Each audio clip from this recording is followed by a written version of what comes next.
हा कुठल्या राजकीय पक्षाचा आक्रोश नाही. असे खून व्हायला लागले आणि खून करणाऱ्यांना राजकीय आश्रय मिळाला लागला, राजश्रय मिळाला लागला.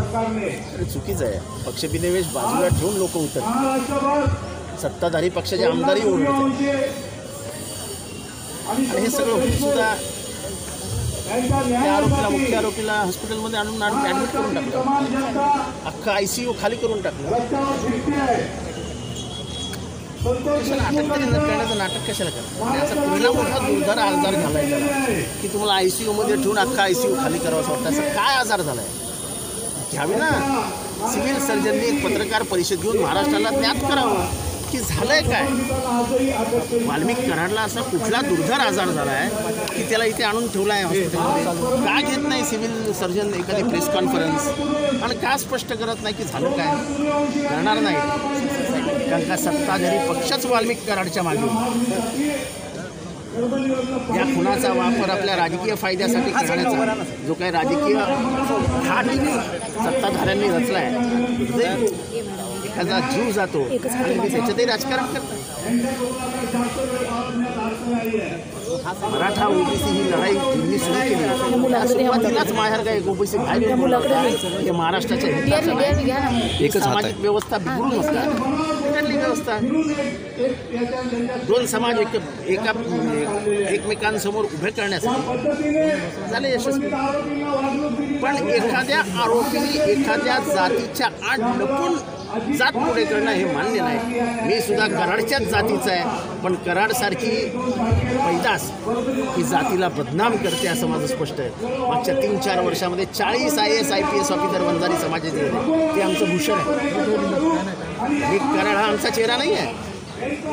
मुंबई सेंट्रल स्टेशनवर आपल्या VT स्टेशनवरती 70% हमाल आजही वंजारी समाजाचे, तो आमचा चेहरा आहे. कष्टकरी हा आमचा चेहरा आहे. वंजारी समाजाला बदनाम करण्याचा घाट करू नका. त्यामुळे माझी मागणी आहे की वाल्मिक कराडला पहिलं ते हॉस्पिटलमधून बाहेर करा. त्याला स्लीप ॲपनिया झाला आहे ना.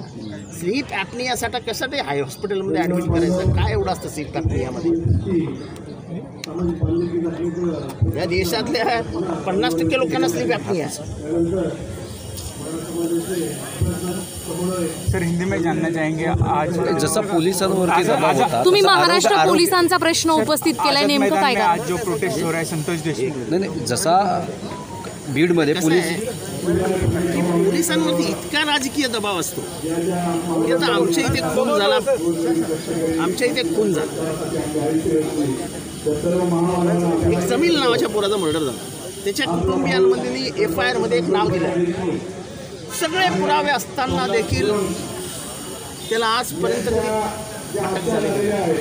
अटक झाली नाही. तर नाही, चला चार्जशीट पडली, त्या चार्जशीटमध्ये सुद्धा त्याचं नाव नसेल, ठीक आहे, नाही, पण त्याचं नाव का नाही? जर FIR मध्ये त्याचं नाव आहे तर चार्जशीटमध्ये का नाही हे तुम्हाला सांगावं लागतं.